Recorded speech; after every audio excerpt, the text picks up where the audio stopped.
नमस्कार दोस्तों, मैं मनोज मुसाफिर साहू आपके सामने फिर से हाजिर हूँ। इस समय उत्तर प्रदेश में सबसे बड़ा सवाल ये है कि आखिर में पिछड़ों की राजनीति का नेतृत्व कौन करेगा। पिछड़ों को या अति पिछड़ों को आरक्षण कौन देगा, उसकी आरक्षण की देखभाल कौन करेगा, उसकी हक की रक्षा कौन करेगा, उसके अधिकार की रक्षा कौन करेगा। अखिलेश यादव हालांकि मानते तो हैं कि मैं पिछड़ों की राजनीति करता हूं, लेकिन वो खुलकर कभी पिछड़ों अति पिछड़े की तरफ से नहीं आते। बीच बीच में रह रहकर वो पाखंड और धर्म के साथ साथ तमाम ब्राह्मणवादी व्यवस्थाओं जैसे परशुराम जयंती जैसे फरसावाद को भी बढ़ावा देते नजर आते हैं। यही कारण है कि अखिलेश यादव पे अति पिछड़ा समाज विश्वास नहीं कर पाता है। यादव को छोड़कर ओबीसी की जितनी अन्य जातियां हैं, वे अन्य जातियां इस अखिलेश यादव पर विश्वास नहीं कर पा रहे हैं। दूसरी तरफ अगर हम जाएं तो ओम प्रकाश राजभर दिखाई देते हैं, जो लगता था कि ओम प्रकाश राजभर पिछड़ों अति पिछड़ों की एक बुलंद आवाज़ बनेंगे। हालांकि वो अपनी राजनीतिक पार्टी 20 साल से बनाए हुए हैं और कमावेश हर चुनाव में उन्होंने विधायकी का चुनाव लड़ा। वाराणसी जनपद के रहने वाले हैं, लेकिन अपने कर्म क्षेत्र को, कर्म भूमि को गाजीपुर जिले के जहुराबाद सीट को चुना। लगभग हर चुनाव में उन्होंने चुनाव लड़ा, लेकिन हर बार उन्हें हार का सामना करना पड़ा। जब उन्होंने 2017 में भाजपा से गठबंधन किया, तब जाकर वो विधायक बन पाए। लेकिन विधायक बनने के बाद वो बार बार बात करने लगे सामाजिक न्याय की रिपोर्ट लागू करने की। सामाजिक न्याय की रिपोर्ट लागू होने से निश्चित रूप से पिछड़े अति पिछड़े की जितनी दबी कुचली जातियां हैं, तेली, तमोली, कुम्हार, का केवट, बीन, ये सभी जातियों का विकास हो जाता। ये सामाजिक न्याय की रिपोर्ट योगी आदित्यनाथ जी के हाथ में है और इसी को मुद्दा बनाकर ओम प्रकाश राजभर ने 2019 से पहले अलग हो गए थे कि हम भाजपा का साथ नहीं देंगे। भाजपा ने हमसे कहा था कि हम सामाजिक न्याय की रिपोर्ट लागू करेंगे, लेकिन रिपोर्ट नहीं लागू किया तो हम साथ नहीं देंगे। तो एक उम्मीद की किरण दिखाई देने लगी कि ओम प्रकाश राजभर शायद पिछड़ों अति पिछड़ों का हित चाहते हैं और निश्चित रूप से ये भला करेंगे। इसी के क्रम में जब वो अखिलेश यादव से गठबंधन करते हैं चुनाव से पहले, 2022 के चुनाव से पहले, तो ये उम्मीदें और प्रबल हो जाती हैं। लेकिन यूं ही अखिलेश यादव से वो गठबंधन करते हैं, गठबंधन करने के बाद सामाजिक न्याय की रिपोर्ट की एक शब्द भी नहीं बोलते। आप जिस समय समाजवादी पार्टी माननीय से अखिलेश यादव जी से गठबंधन ओम प्रकाश राजभर का हुआ, उसके बाद आप प्रत्येक इंटरव्यू को सर्च करके निकालिएगा, किसी भी एक इंटरव्यू में ओम प्रकाश राजभर ने सामाजिक न्याय की रिपोर्ट की बात नहीं की है, क्योंकि उनको मालूम है कि अखिलेश यादव भी लागू नहीं करेंगे, क्योंकि यादव का उसमें नुकसान है। जो पिछड़ों अति पिछड़ों की हिस्सेदारी पे पूरा यादव खा जाता, हक मार जाता है, निश्चित रूप से उनका नुकसान होगा। इसी वजह से ओम प्रकाश राजभर इस बात को भांपते हुए कभी भी सामाजिक न्याय की रिपोर्ट की बात नहीं किया। लेकिन उन्हें एक समय लगा था कि नहीं, इस बार गवर्नमेंट चेंज होगी, सरकार बदलेगी और अखिलेश यादव के ही नेतृत्व में सरकार बनेगी। इस वजह से उन्होंने भाजपा का दामन छोड़कर अखिलेश यादव का साथ पकड़ लिया। लेकिन जब सरकार नहीं बनी अखिलेश यादव की, कुछ टिकट वितरण में कमी होने के कारण जब सरकार नहीं बनी, तो सरकार ना बनने के बाद ओम प्रकाश राजभर को ये बात बखूबी समझ में आने लगा कि अब समाजवादी पार्टी सत्ता में नहीं आएगी, अब सत्ता में भाजपा रहेगी। और भाजपा लोकसभा में, केंद्र में भी है और भाजपा राज्य में भी है। और अगर मुझे अपनी राजनीतिक पार्टी को आगे बढ़ाना है तो सत्ता के साथ चलना होगा। उन्हें एक बहाना चाहिए था किसी तरह से अखिलेश यादव का साथ छोड़ने के लिए। और अखिलेश यादव का साथ छोड़ने के लिए द्रौपदी मुर्मू जो कैंडिडेट थी राष्ट्रपति की भाजपा एनडीए के द्वारा, ये सबसे बड़ा चांस था कि आदिवासी समाज, अति पिछड़े समाज के नाम पे मैं सपा का साथ छोड़ दूं। और उन्होंने वैसा किया भी।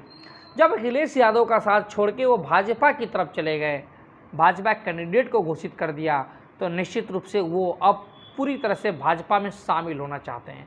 लेकिन भाजपा के टॉप लीडरशिप की तरफ से अभी तक उन्हें कोई ऑफर नहीं किया गया है, क्योंकि भाजपा की एक आदत है, वो खाना को गरम गरम नहीं खाती, बहुत ठंडा करके खाती है, आराम से, धीरे से।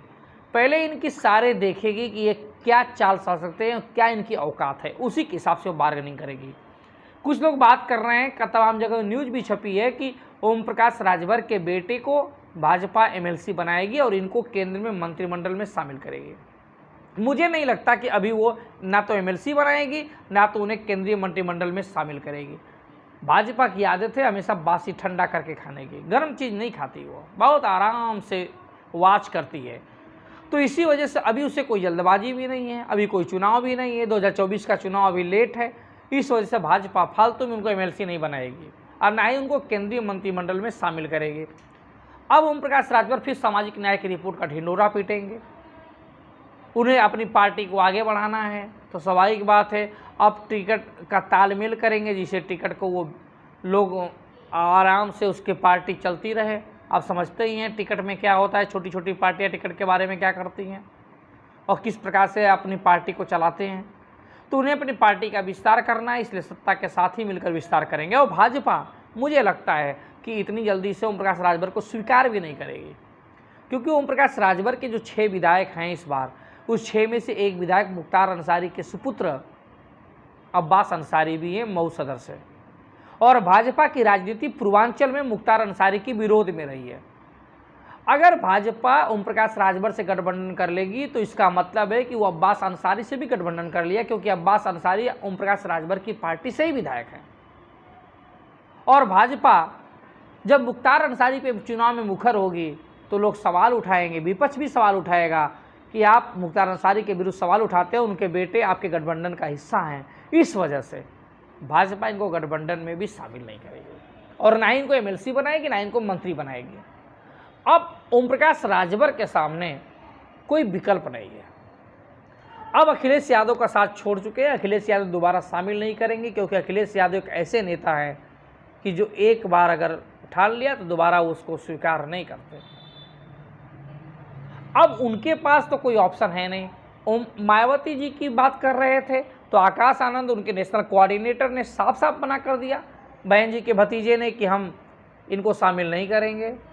ये स्वार्थी नेता हैं, बिजनेसमैन हैं, एक प्रकार से बार्गेनिंग करते हैं, जिसके साथ रहते हैं उसको भगवान की तरह मानते हैं, जिसके विपक्ष में रहते हैं खूब गरियाते हैं। इस तरह से काम नहीं चलेगा। और निश्चित रूप से ओम प्रकाश राजभर की विश्वसनीयता भी घटी है। ओम प्रकाश राजभर की जो एक लीडर की विश्वसनीयता होनी चाहिए वो निश्चित रूप से उस पर धब्बा लगा है। उनका कोई भरोसा नहीं, वो किधर जाएंगे किधर पलट जाएंगे, किसको कब सपोर्ट करेंगे किसको कब गरियाएंगे, इसका भी कोई मतलब नहीं है। ओम प्रकाश राजभर के बारे में भी ये कहा जाता है कि बार बार अपनी ही पार्टी के अपने बेटे को ही वो प्रोजेक्ट पर लॉन्च करते हैं। आप उनका बैनर देखें, झंडा देखें, पोस्टर देखें तो अपने दोनों बेटों को वो जगह देते हैं। एक बेटा को मीडिया का काम दे रखा है तो दूसरे बेटे को वो लगातार एमएलसी बनाना चाहते हैं। विधायकी का चुनाव लड़ाए, संयोग से वो चुनाव हार गया। तो ये भी परिवारवाद को ही आगे बढ़ाते हैं, किसी अन्य लीडर को ही आगे बढ़ाते नहीं, अन्य लीडर के लिए बात भी नहीं करते। तो ये दुकानदारी जो है ये निश्चित रूप से इनकी भी बंद होनी चाहिए, क्योंकि ओम प्रकाश राजभर के अंदर भी पिछड़ों का नेतृत्व करने का जो मंसूबा है वो पूरी तरह से दिखाई नहीं देता। तो निश्चित रूप से मैं ये कहना चाहता हूँ कि इस उत्तर प्रदेश में पिछड़ों की राजनीति के लिए पूरा आसमान खुला है, पूरा विकल्प खुला है। कोई भी अगर लीडर, नया लीडर आए जो ओबीसी की बात करे तो निश्चित रूप से पिछड़े का वो बहुत बड़ा नेता बन सकता है। पिछड़ों की राजनीति करने वाला, दिल से राजनीति करने वाला, खुल के राजनीति करने वाला, सड़क पे आंदोलन करने वाला कोई नेता नहीं है। इस समय एक ऐसे नेता की आवश्यकता है जो उत्तर प्रदेश में पिछड़ों, अति पिछड़ों के हक अधिकार की बात करे। वो ना तो ओम प्रकाश राजभर में दिखाई देता है, ना तो संजय निषाद में दिखाई देता है, और ना ही वो अखिलेश यादव में दिखाई देता है। भाजपा तो कभी पिछड़ों का कल्याण करेगी नहीं, क्योंकि उसके मोटो में, उसके थीसिस में, उसके न्यू में नहीं है ये।